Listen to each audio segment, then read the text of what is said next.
The stars looked different from the observation deck of the human ship Perseverance. Ambassador Jiho Park stood with his hands behind his back, watching the swirl of colors as they traveled through the Nexus Gate. In all his years of diplomatic service, he had never received a message like the one that came 3 days ago. The Galactic Council wanted to honor humanity with the Viridian Crown. Jiho still remembered the exact words.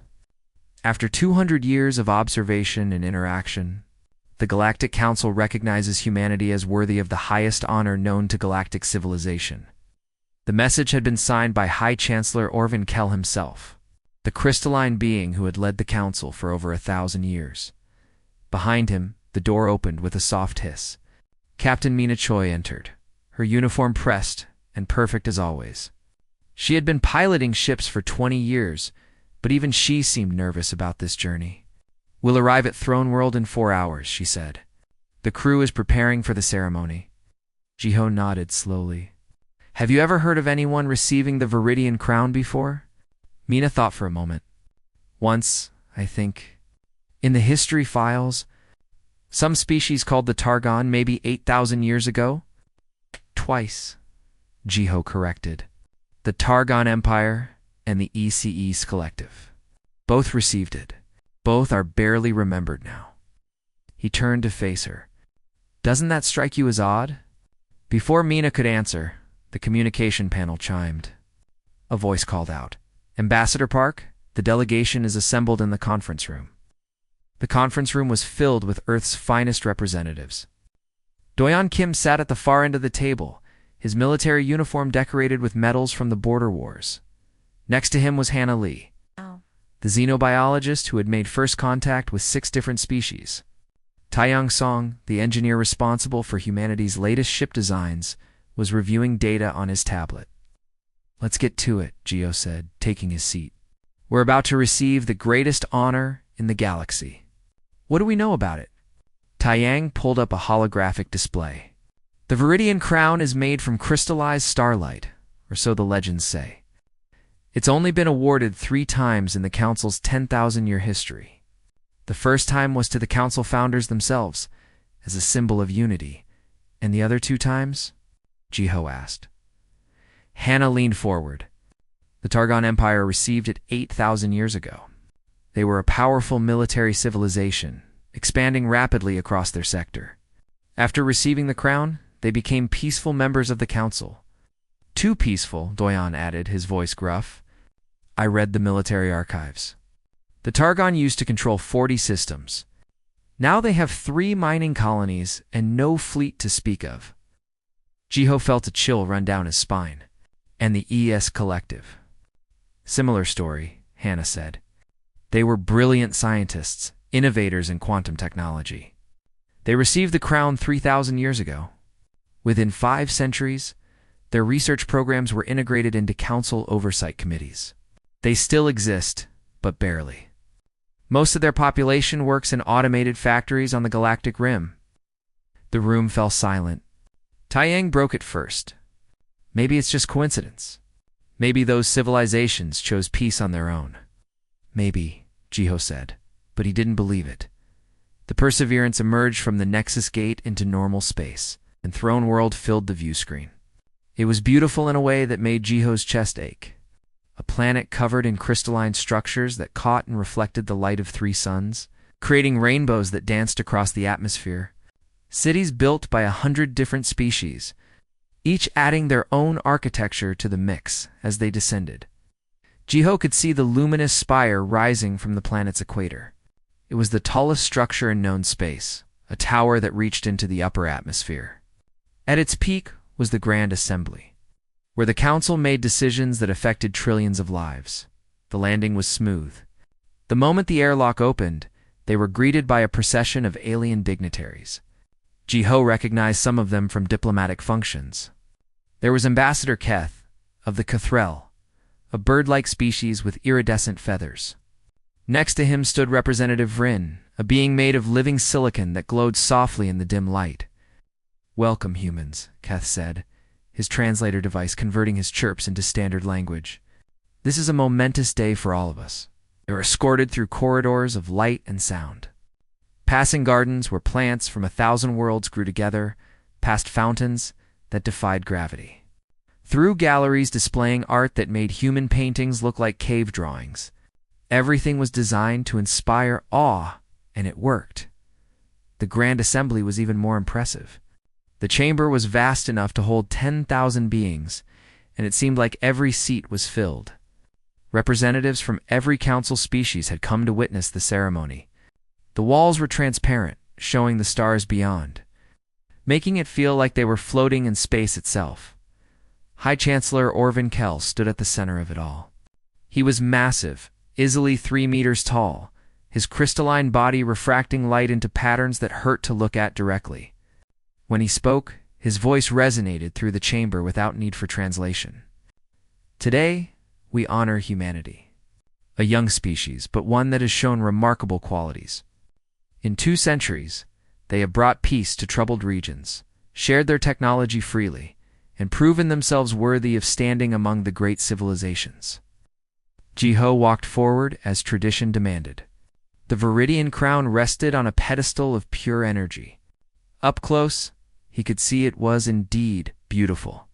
It seemed to contain entire galaxies within its structure. Stars being born and dying in endless cycles. Ambassador Jiho Park, Orvin Kell said, on behalf of the Galactic Council. I present you with the Viridian crown. May humanity wear it with pride and wisdom. The chamber erupted in applause. Beings of every shape and size celebrated. Jiho reached out and took the crown. It was lighter than he expected, warm to the touch. He held it up for all to see, and the applause grew louder.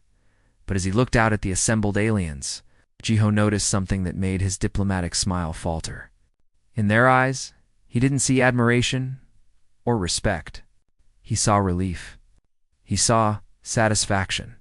And in a few faces, he saw something that looked almost like pity. That night, there was a reception in the diplomatic quarters. Alcohol and refreshments from 100 worlds were served.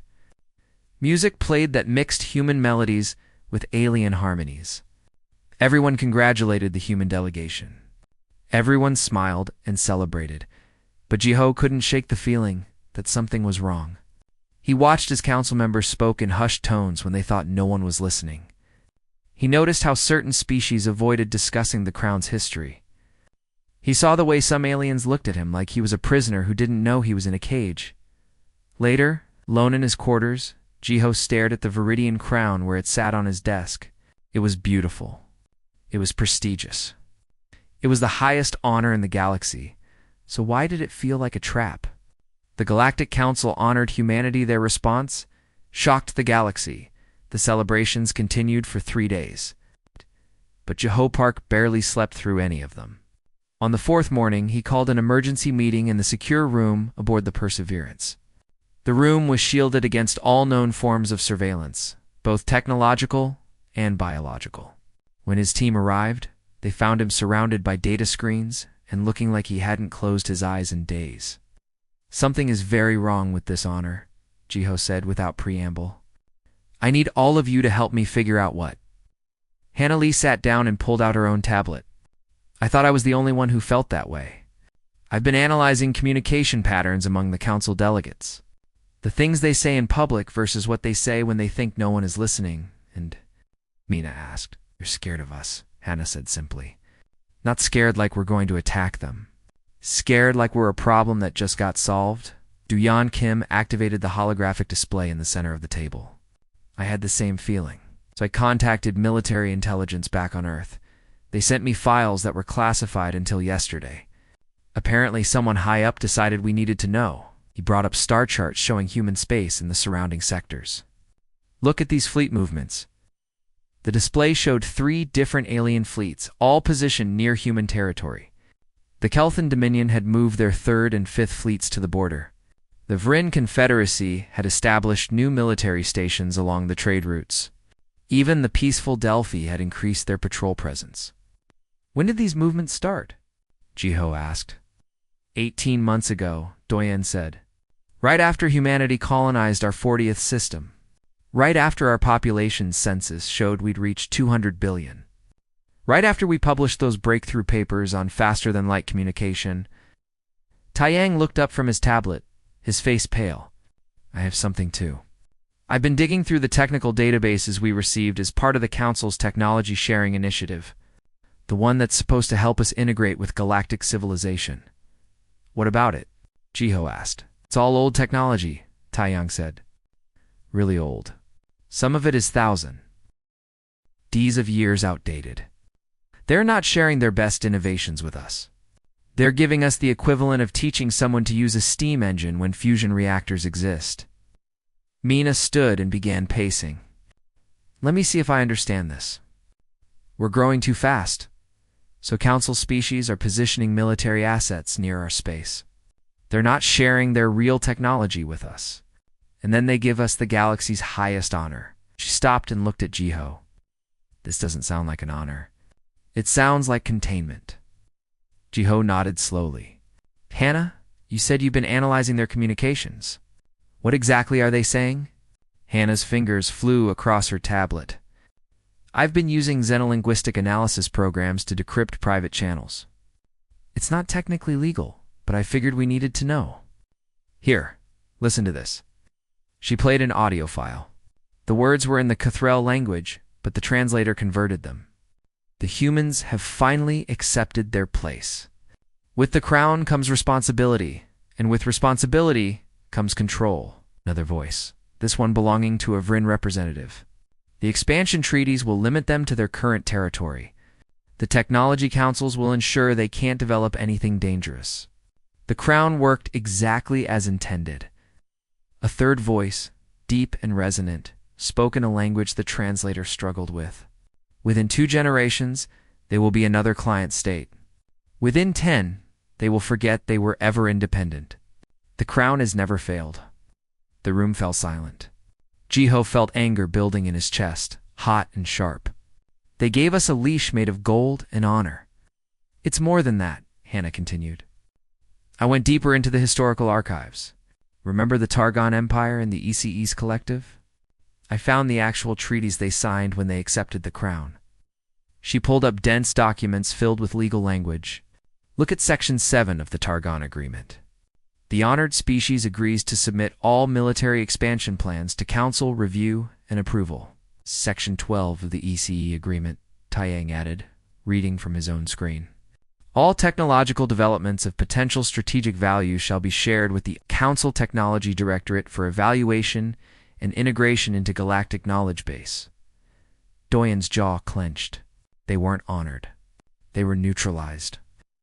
Jiho walked to the window, looking out at throne worlds spinning below them. Show me what happened to those species after they accepted. Give me the full picture. Anna worked for several minutes, compiling data. When she was done, the holographic display showed a timeline that made everyone in the room feel sick. The Targon Empire had been a military powerhouse with 47 star systems under their control. Within a century of receiving the crown, their military had been reduced by 80%. Their expansion stopped completely. By the 500th year, they'd lost autonomy over their own defense policy. The EE's collective story was even worse. They had been scientific pioneers, leading the galaxy in quantum research and artificial intelligence. After receiving the crown, their research programs were integrated into council oversight. Independent ECE scientists had to submit their work for approval. Breakthrough discoveries were credited to Council's joint initiatives instead of EC's researchers. Within 3 centuries, the EE's population had declined by half. With most of their brightest minds recruited into council institutions, it's cultural genocide, Mina said quietly. Slow, peaceful, and completely legal according to galactic law. And we nearly walked right into it, Doyon added. Jiho turned back to face his team. We have a choice to make. We can accept the crown and all the obligations that come with it. Humanity will be safe, protected, and integrated into galactic society. In a few centuries, we might even forget we were ever independent. Or, Mina asked. Or we refuse it, Jiho said. We give the crown back and tell the council that humanity chooses its own path. Taiyang looked worried. That could start a war. If the council sees us as a threat already, refusing their honor might push them to act. It might, Jiho agreed. Or it might remind the galaxy that there are things more important than safety and prestige. Things like freedom and dignity. Hannah stood up. If we're going to refuse, we need to do it publicly. Not here in private, but in front of the entire galaxy. We need to explain why we're refusing, so everyone understands what the crown really means. Doyon nodded. And we need to do it in a way that doesn't start a war. We refuse the honor, but we offer friendship. We reject their control, but we don't reject them. Mina smiled for the first time in days. That's a very human approach. Stubborn, but diplomatic. Can we pull it off? Taeyang asked. Jiho looked at each of them in turn. These were the best humanity had to offer. A soldier who understood the cost of war. A scientist who valued truth over comfort. An engineer who built bridges between worlds. A pilot who knew how to navigate dangerous space. And himself. A diplomat who had spent his life trying to find peaceful solutions to impossible problems. We can try, Jiho said. Tomorrow is the formal acceptance ceremony. Every species in the council will be watching. We'll stand in front of them all and give humanity's answer. And if they don't accept our refusal, Mina asked, then we'll deal with that when it comes, Jiho said. But at least we'll deal with it as free people, not as prisoners in a gilded cage. They spent the rest of the night preparing. Hannah compiled the data they would present. Doyon coordinated with Earth's defense forces, ensuring humanity would be ready if the council responded with force. Taeyang set up communication protocols to broadcast their message across every channel simultaneously. Mina prepared the Perseverance for rapid departure, just in case, and Jiho wrote the speech that would either save humanity's future or doom it. Every word had to be perfect. Strong, but not threatening. Clear, but not insulting. Honest without being cruel. As the three sons of Throne World rose over the horizon, G read through his speech one final time. Tomorrow, the galaxy would learn that humanity could not be contained, controlled, or bought with honors and titles. Tomorrow, they would shock the galaxy. The Galactic Council honored humanity, their response. Shocked the galaxy, the Grand Assembly was even more crowded than it had been 3 days ago. Word had spread that the formal acceptance ceremony would include a major announcement from the human delegation. Speculation ran wild through the corridors and communication channels. Some thought humanity would propose new trade agreements. Others believed they would request membership in the Council's inner circle. No one suspected what was actually about to happen. Jiho Park stood backstage, the Viridian crown in his hands. It still felt warm, still seemed to contain entire galaxies within its crystalline structure. Beside him stood Mina, Doyon, Hannah, and Taeyang. They all wore formal diplomatic attire, representing humanity at its finest. They all knew what was about to happen might change everything. Are we really doing this? Taeyang asked quietly. We are, Jiho said. Earth confirmed the order an hour ago. The President, the Coalition, everyone agrees. Humanity refuses the crown. Mina checked her communicator. The Perseverance is ready for immediate departure. Defense fleets across human space are at full alert. If this goes badly, we'll be ready. It won't go badly, Hannah said, though she didn't sound entirely convinced. They can't attack us just for refusing an honor. That would make them look like tyrants, Doyon grunted. Looking like tyrants never stopped tyrants before. A chime sounded, indicating it was time. Jiho took a deep breath, straightened his jacket, and walked onto the stage. The others followed, forming a line behind him. The chamber fell silent as 3 trillion beings across the galaxy watched through live feeds. High Chancellor. Orvin Kell stood at the center of the stage, his crystalline body refracting the light from the 3 suns. Today we formally welcome humanity into the honored circle of galactic civilization. Ambassador Park, please speak your acceptance. Jiho stepped forward. He placed the Viridian crown carefully on its pedestal, then turned to face the assembled aliens. When he spoke, his voice was calm and clear, carrying across the vast chamber. Honorable Chancellor, esteemed representatives of the Galactic Council, citizens of the galaxy. 3 days ago, you honored humanity with the Viridian crown. You recognized our contributions to galactic civilization, our efforts toward peace, and our achievements in science and culture. For this recognition, we are deeply grateful." Applause rippled through the chamber. Many aliens nodded approvingly. This was going exactly as they expected, Jiho continued. However, before we accept this honor, we felt it necessary to understand what it truly means. So we researched the history of the Viridian Crown. We studied what happened to the previous recipients. The applause died.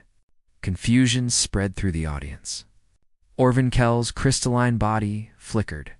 The only sign of surprise from a being who had lived 1,000 years, Doyan stepped forward, activating a holographic display that appeared in the air above the stage.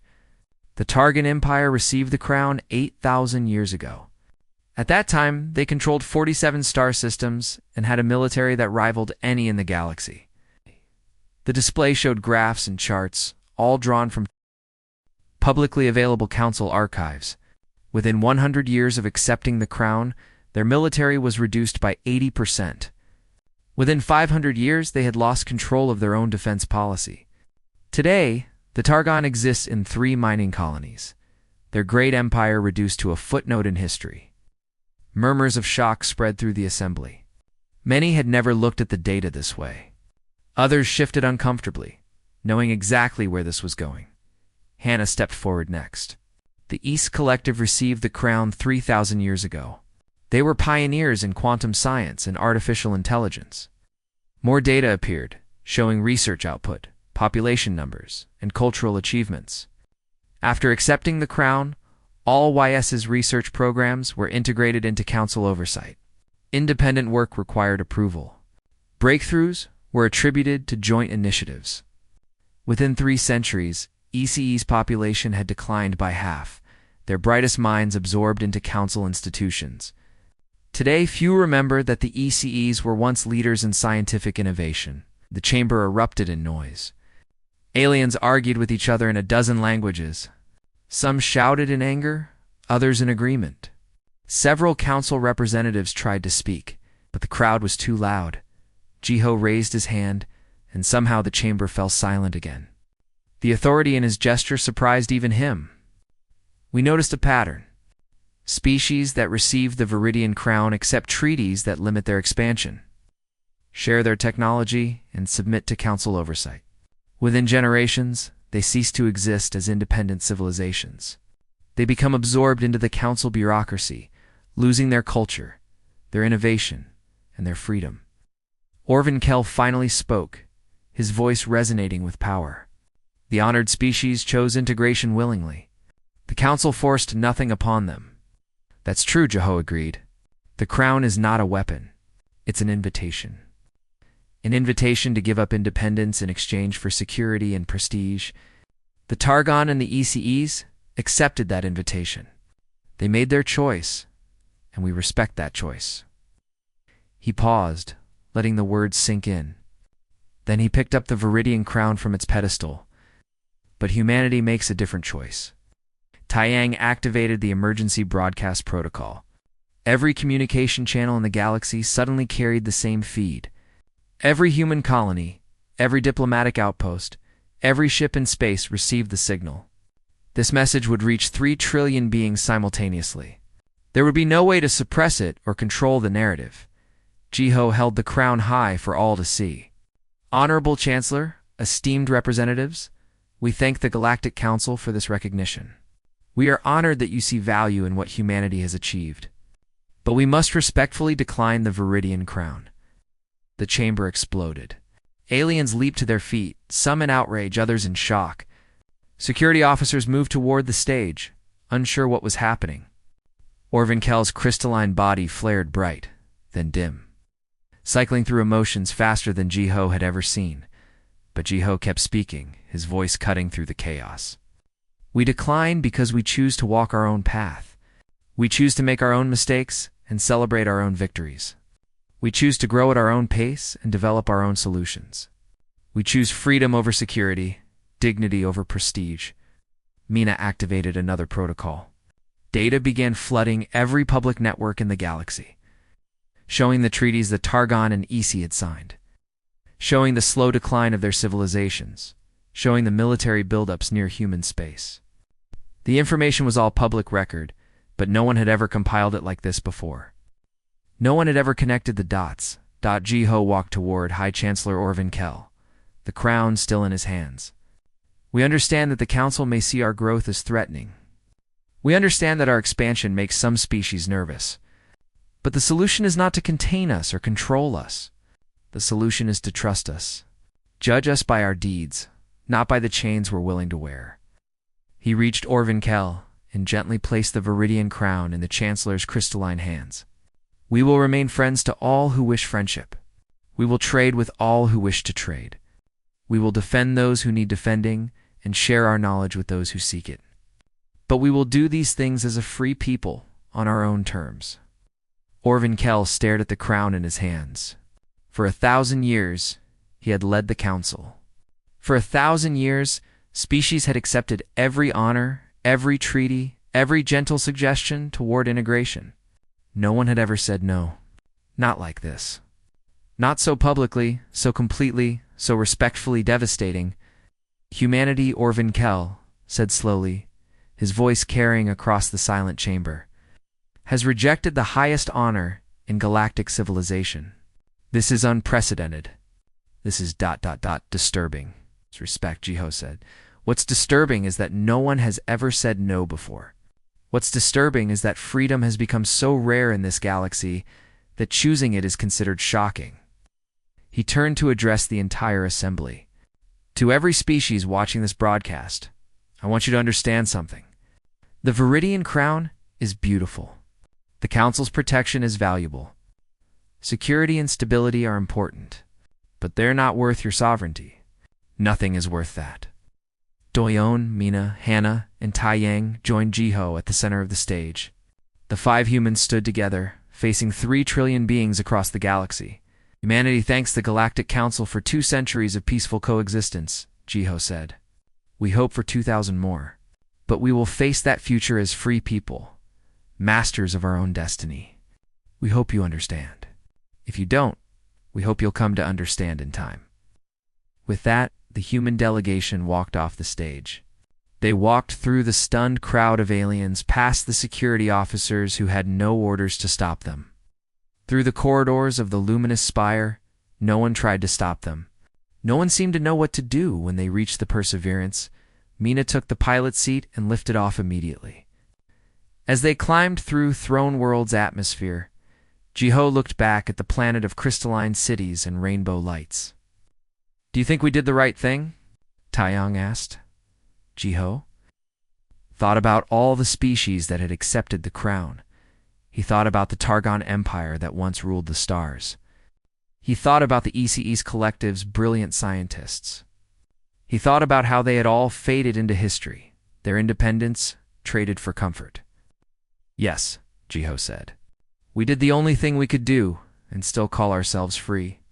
Behind them, on Throne World, the galaxy was learning that humanity could not be tamed. The Galactic Council honored their response. Shocked, the the journey back to Earth took 5 days through the Nexus gates. During that time, the galaxy erupted in chaos unlike anything seen in thousands of years. The human delegation watched it all unfold from aboard the Perseverance, monitoring every news feed, every diplomatic channel, every public forum they could access. The first response came from the Council itself. Within hours of the rejection, an emergency session was called. Half the representatives demanded immediate sanctions against humanity. They called the refusal an insult, a threat to galactic order, and proof that humans were dangerous. They wanted trade embargoes, travel restrictions, and military containment. But the other half was silent.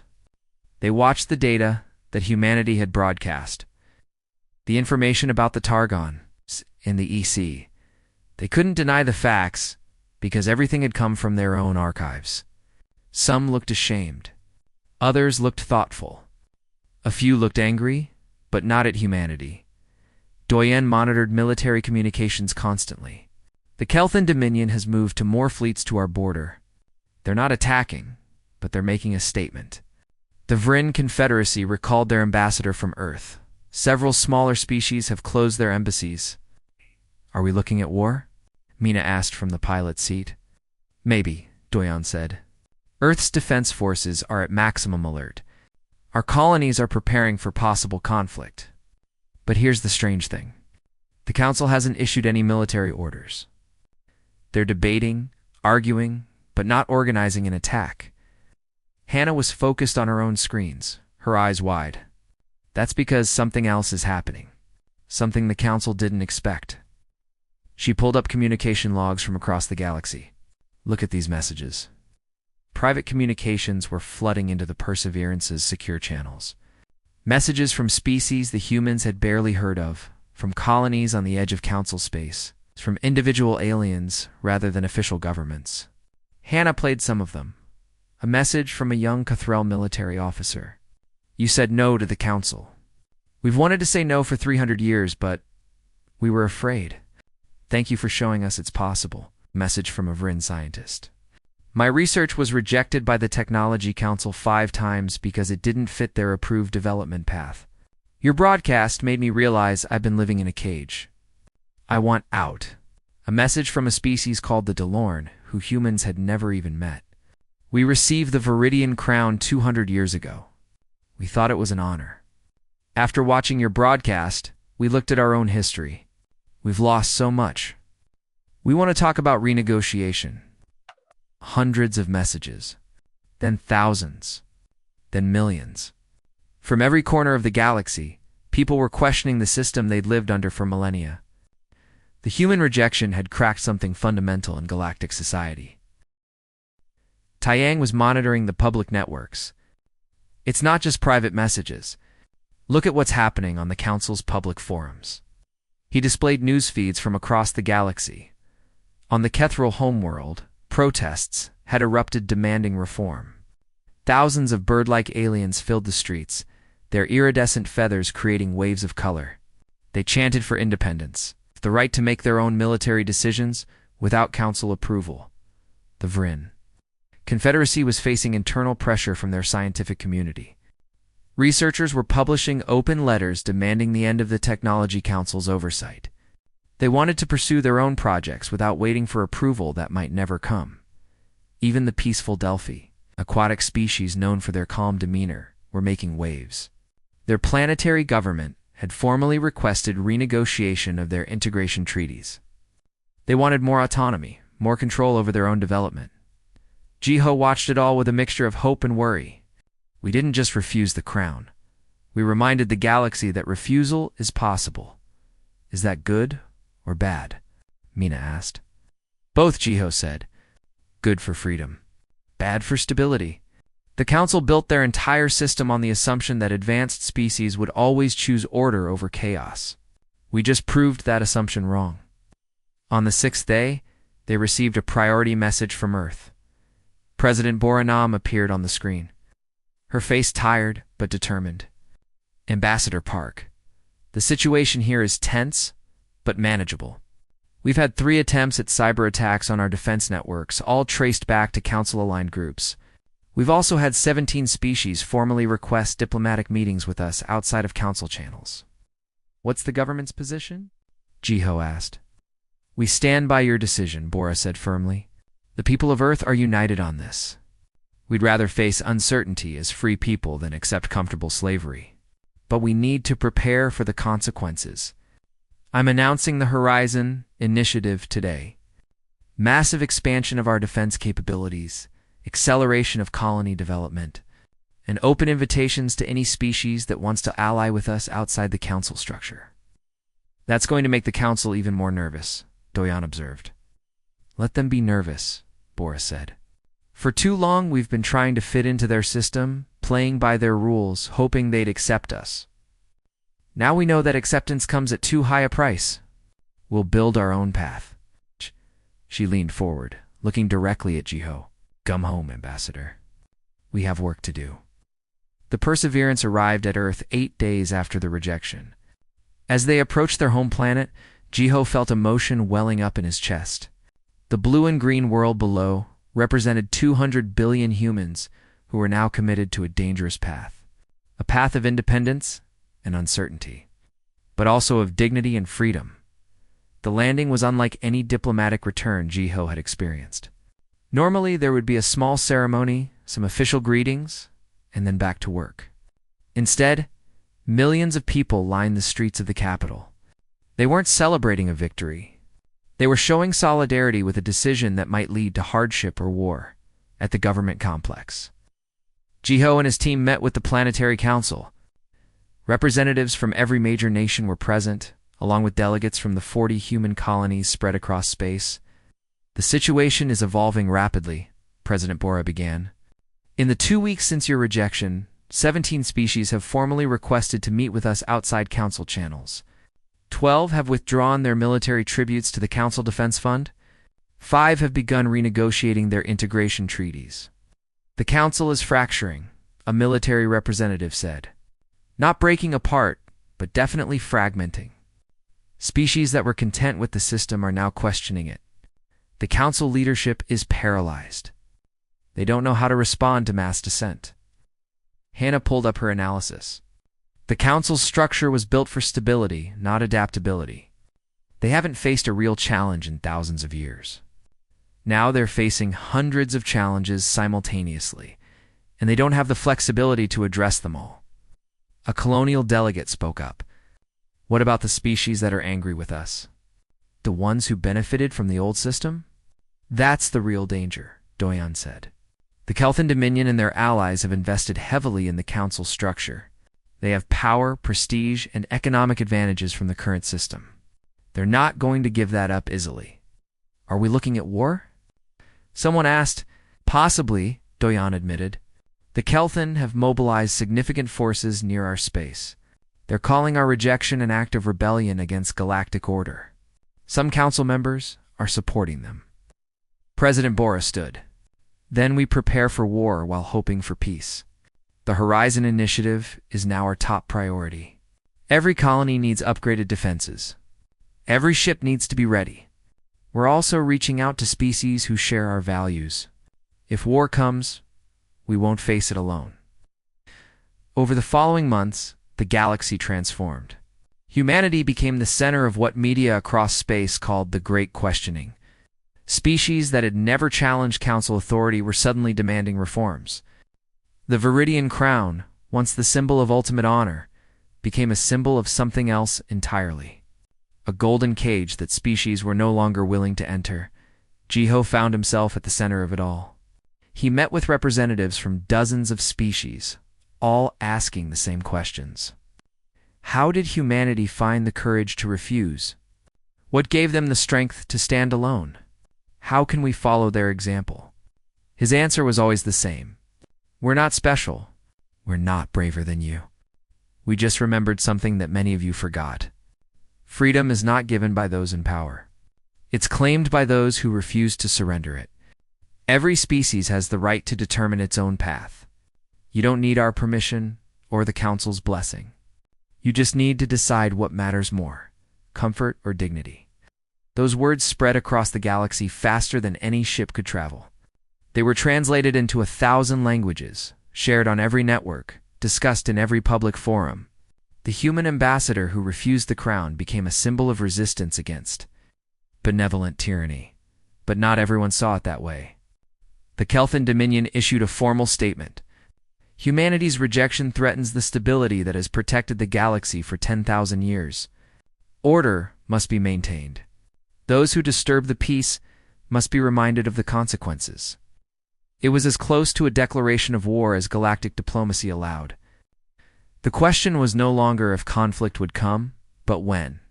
The Galactic Council honored humanity. Their response shocked the galaxy 6 months after the rejection. The galaxy had divided into 2 camps. It happened slowly at first, then all at once. Species that valued the Council's stability remained loyal. Species that valued independence began forming their own networks. The careful balance of 10,000 years was collapsing, and no one knew what would replace it. Jiho stood in the war room aboard the human flagship Horizon, watching tactical displays that showed ship movements across dozens of systems.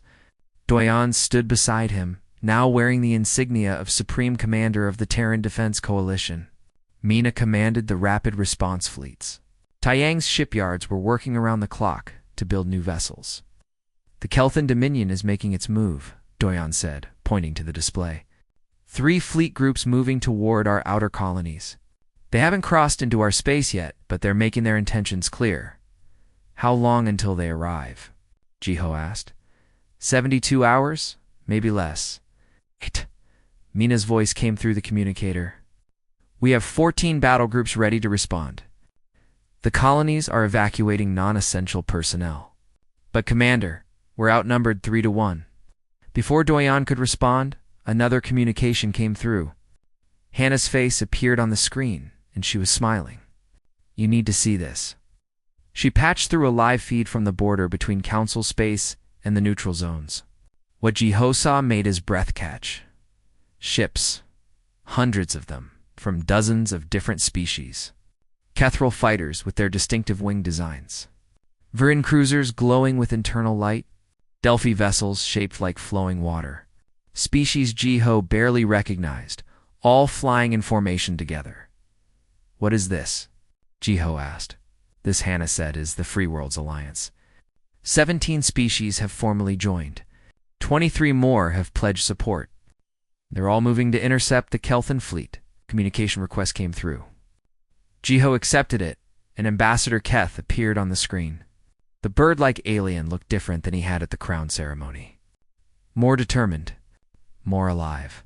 Ambassador Park, Keth said, the Cathral Republic wishes to formally announce our withdrawal from several Council integration treaties. We also wish to announce our alliance with humanity and all free species who value independence over security. More communication requests flooded in. A Vrin representative. A Delphi speaker. Leaders from species Jiho had never even met. All saying the same thing. They stood with humanity. They chose freedom. Within an hour, the tactical situation had completely changed. The Kelthan Dominion's 3 fleet groups found themselves facing not just human defenses, but a coalition of forces from across the galaxy. The Kelthan commander sent a message to his superiors. The response came swiftly. The fleet groups halted their advance and held position at the border. The council called an emergency session. For the first time in its history, it was held not in the Grand Assembly, but through remote communication. Too many species refused to send representatives to Throne World anymore. They didn't trust the council's hospitality. High Chancellor Orvin Kell appeared on screens across the galaxy. His crystalline body seemed dimmer than before, as if the light inside was fading. The Galactic Council recognizes that the galaxy is changing. We also recognize that the Council must change with it.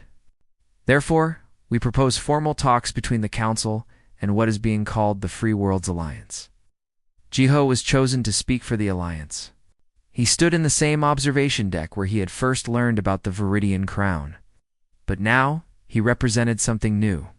Not humanity alone, but dozens of species united by a common principle. High Chancellor Jiho said, his words being transmitted across space, the Free Worlds Alliance welcomes dialogue. But we want to be clear about our position. We're not trying to destroy the Council. We're not trying to create chaos. We're simply asserting the right of every species to govern themselves, to make their own decisions, and to form their own alliances, even if those decisions lead to instability. Orvin Kell asked. Even then, Jiho confirmed, stability purchased with freedom is not stability. It's stagnation. The galaxy has been stable for 10,000 years, but at what cost? How many species have lost their identity? How many innovations never happened because they didn't fit the approved path? How much potential was wasted in the name of order? For a long moment, Orvin Kell was silent. Then he said something that shocked everyone listening. You're right, the admission rippled across the galaxy. The leader of the Council, the being who had ruled for 1,000 years, had just agreed with humanity's criticism. I have lived a very long time, Orvin Kell continued. I have seen the Council maintain peace and prosperity. But I have also seen what you describe. I have watched species become shadows of their former selves. I have seen innovations slow to a crawl. I convinced myself it was necessary, that the stability was worth the cost. Perhaps I was wrong. What are you proposing? Jiho asked. A new arrangement, Orvin said. The Council remains as an institution for those species who wish to join it, but we recognize the Free Worlds Alliance as an equal power, not a rebel faction. We establish clear boundaries, open trade routes, and mutual defense agreements.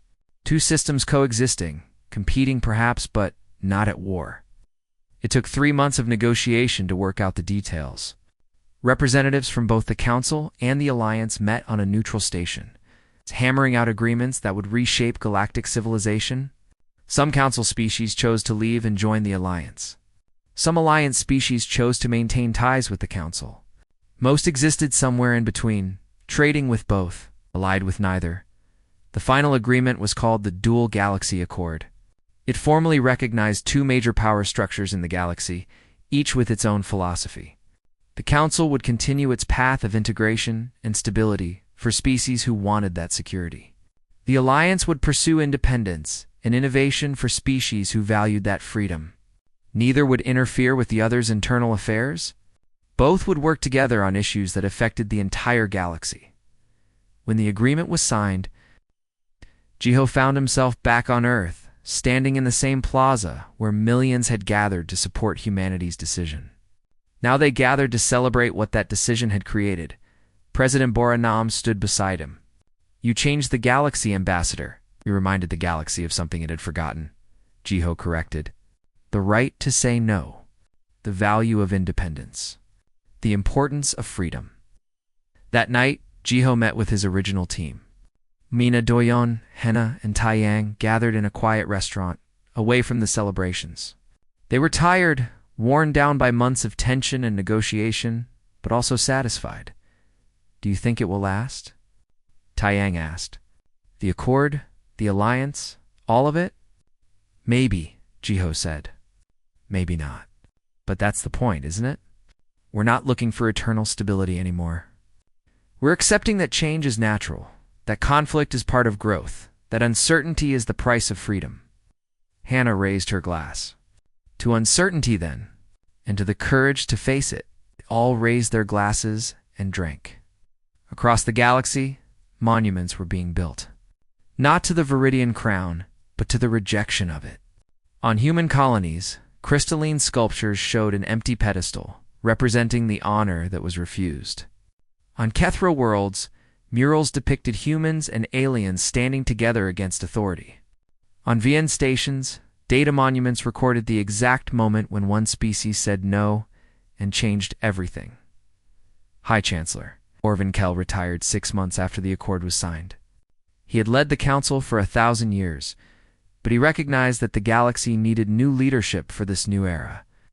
His final message to the Council was simple. Change is not the enemy. Stagnation is. Humanity taught us that. We should thank them for the lesson, even if it was painful to learn. A year after the rejection, Ambassador Jiho Park received an unexpected visitor. A young Targon arrived at Earth's diplomatic center, one of the few remaining members of the once great Targon Empire. She carried with her a gift from her people. We wanted to thank you, she said through a translator. For 8,000 years, we told ourselves that accepting the crown was the right choice. We convinced ourselves that integration was natural, that our decline was inevitable. Then you refused, and we realized we had been lying to ourselves. It's too late for the Targon to reclaim what we lost, but maybe it's not too late for our children. The gift was a piece of Targon military armor, ancient and weathered, from the Empire's height. It was all they had left of their warrior heritage. Display this, the young Targon said.